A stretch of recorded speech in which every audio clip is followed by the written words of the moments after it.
Why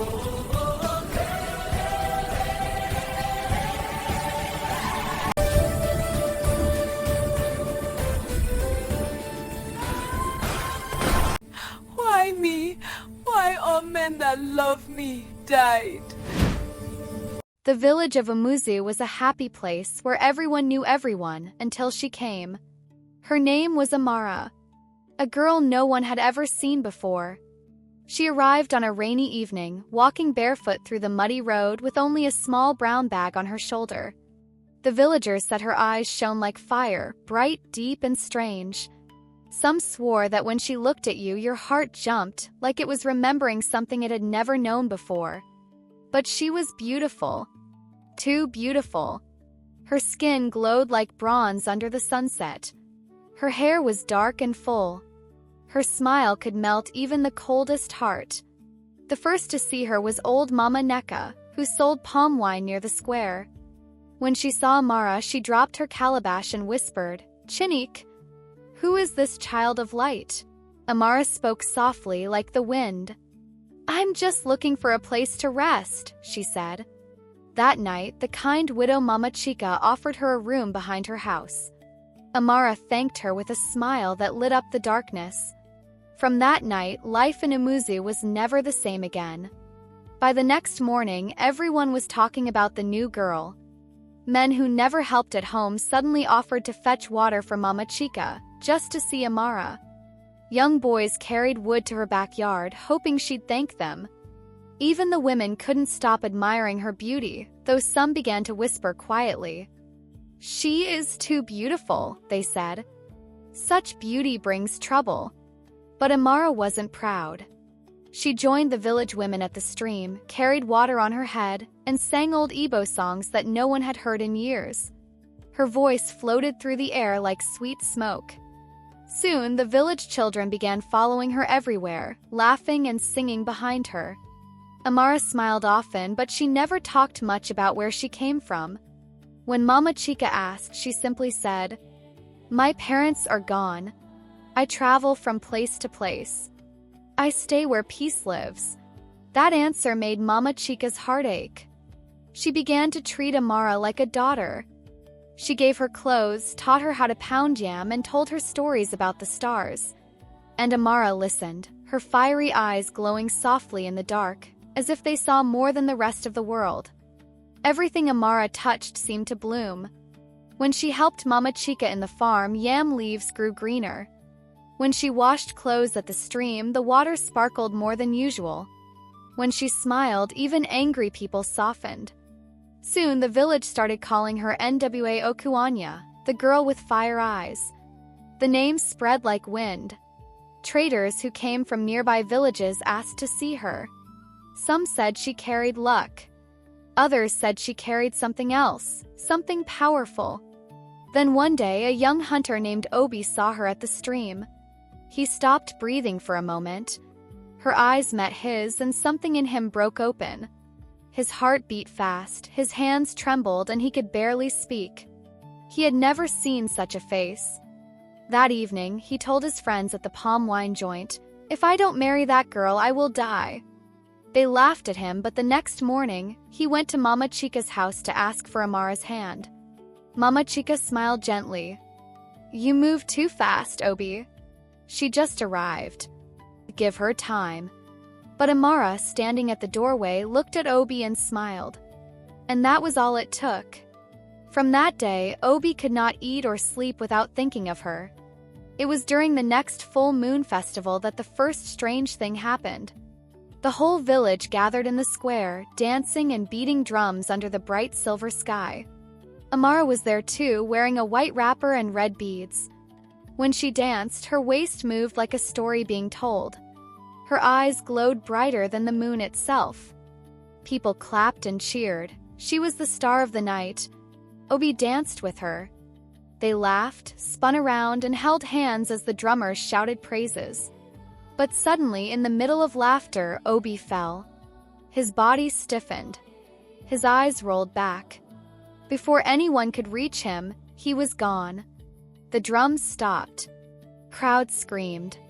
Mama Chica ran forward, shouting, "What happened?"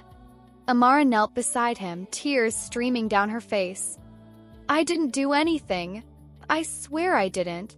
But when people looked closer, they saw something strange. Obi's chest was marked with a faint red burn, shaped like a small flame. That night, the village was filled with whispers. They said she killed him. They said her eyes are not normal. They said she is a spirit who came to steal hearts. Amara locked herself in her room for days. She didn't eat. She didn't come out. The children stopped singing at her door. Even Mama Chica became afraid, though she tried to hide it. Then one night, when the moon was high, Mama Chica heard Amara crying softly. She walked to the window and listened. Why does it keep happening? Amara whispered.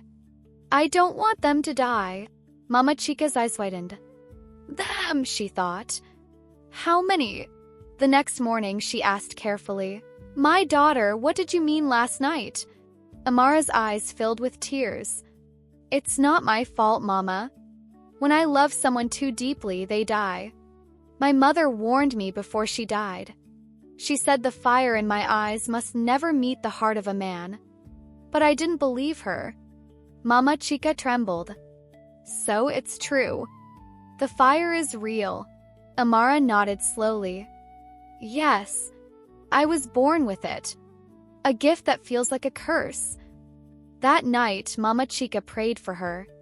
3 weeks passed after Obi's burial. The once lively village of Umuzu grew quiet.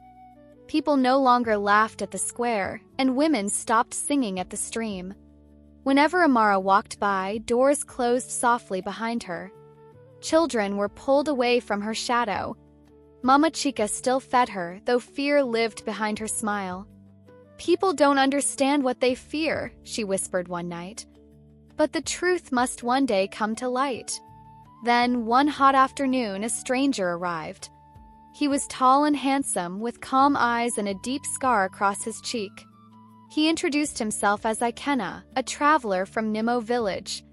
He came seeking herbs for his sick mother, but when he saw Amara at the market, he forgot his purpose. Who is she? He asked the palm wine seller. The man spat on the ground. The cursed one. Stay away if you want to live. But Ikena laughed softly. Cursed? No. I have seen her eyes. They burn, yes, but not with evil. They burn with pain. He went straight to her table where she was selling ground pepper and said kindly, Your fire doesn't scare me. Amara froze. No one had ever spoken to her like that since Obi's death. She looked at him and said quietly, You don't know what you're saying.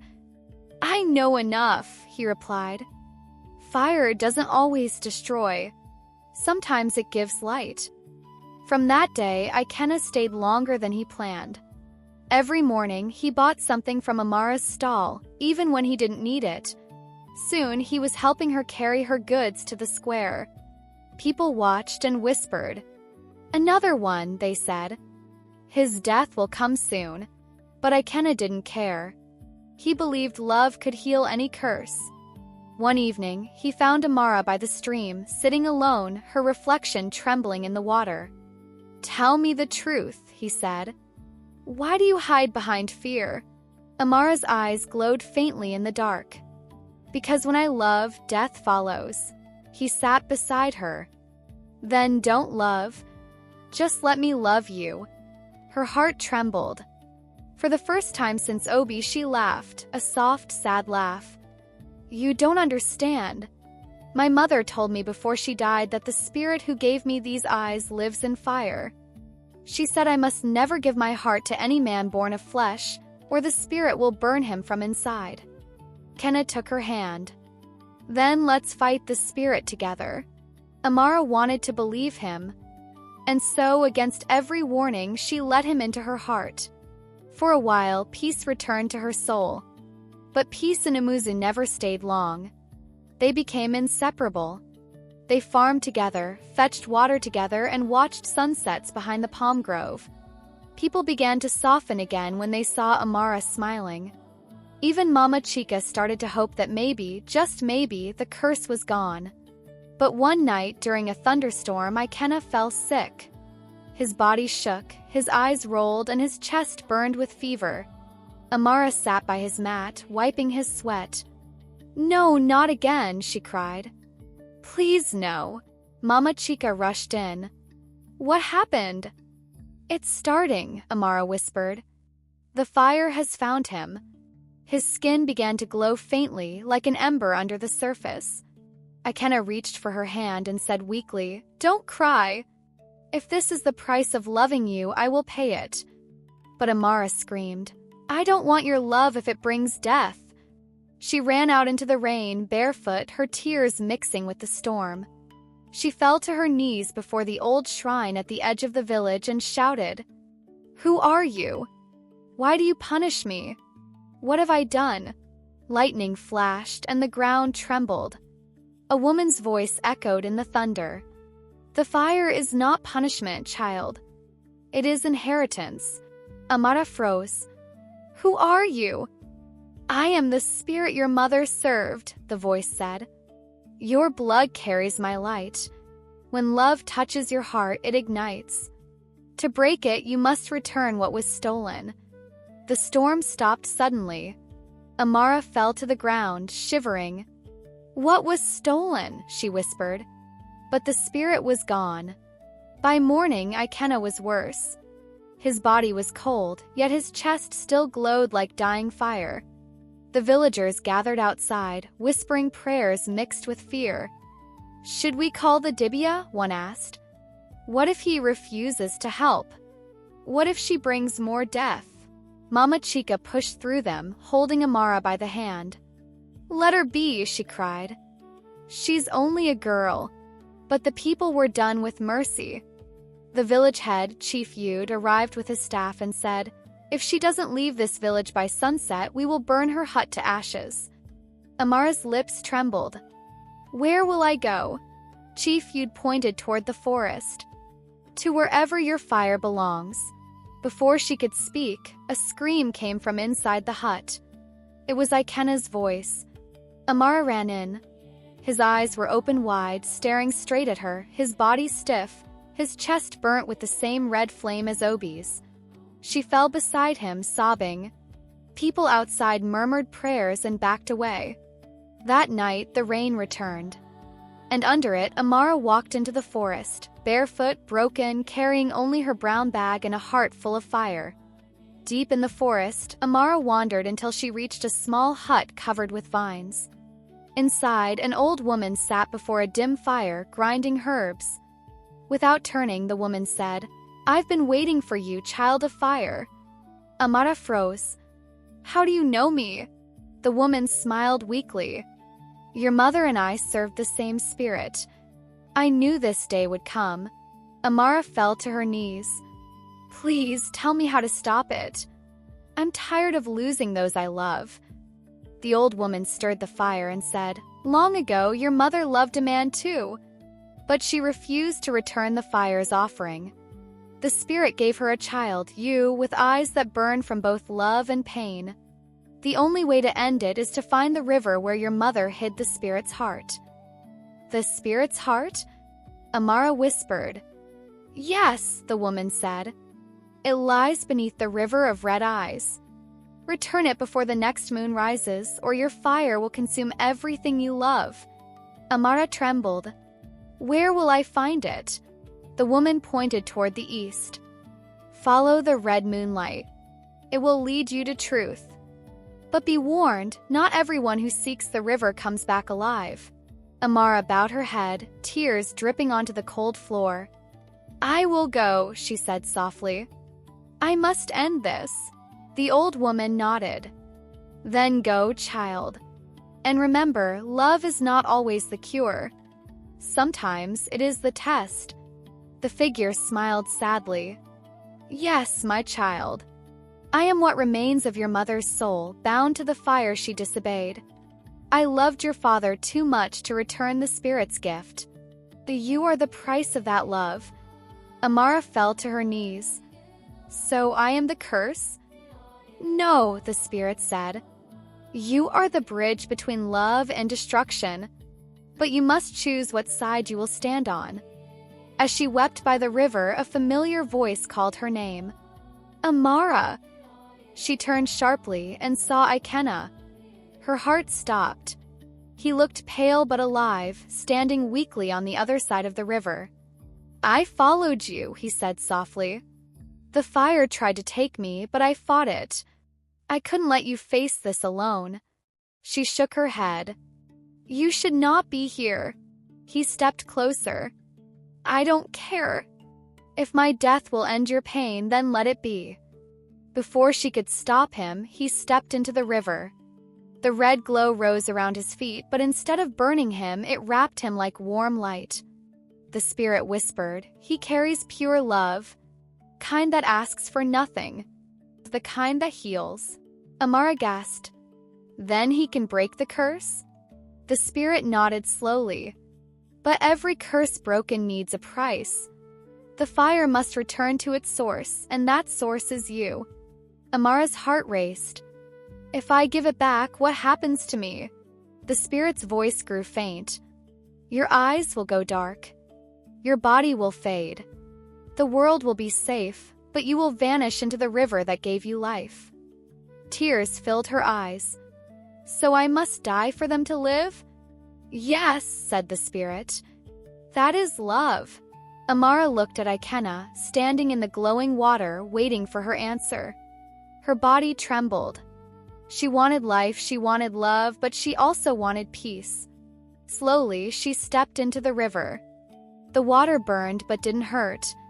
Instead, it felt like memories, her laughter with Obi, her tears with Mama Chica, her mother's voice, her father's shadow, all melting into one. Kenna reached for her hand. You don't have to do this alone. She smiled through tears. You gave me what no one else could, love that did not fear death. That's enough for me. Then she looked up at the glowing spirit and said, Take it back. The fire in her eyes began to fade, swirling out like smoke. It rose from her chest, through her tears, and into the air, glowing brighter and brighter until the whole river shone like morning light. Kenna shouted her name, but her body was already turning to ash, her smile still warm, her voice still soft. Tell them I was not cursed, she whispered. Tell them I was chosen. And then she was gone. The river calmed. The fire vanished. The red glow faded, leaving only peace. When Ikenna returned to the village, the people were silent. They watched him walk barefoot through the square, carrying Amara's brown bag. Mama Chica came out, her hands shaking. Where is she? He opened the bag. Inside was a single red stone, still warm. She is gone, he said quietly. But her fire is at peace now. Chief Yude, who had once wanted her burned, dropped his staff and knelt. Forgive us, he said, voice trembling. We feared what we didn't understand. From that day, no one spoke of her as cursed again. At the old shrine, they built a small stone altar beside the river, with her name carved in wood. Amara, the girl who burned for love. At night, villagers said they could still see faint red fireflies dancing above the water, as if her eyes still watched over them, gentle and bright. Years passed. The village of Umuzu changed, but the story of Amara did not die. Mothers told it to their daughters, and lovers whispered it to one another on moonlit nights.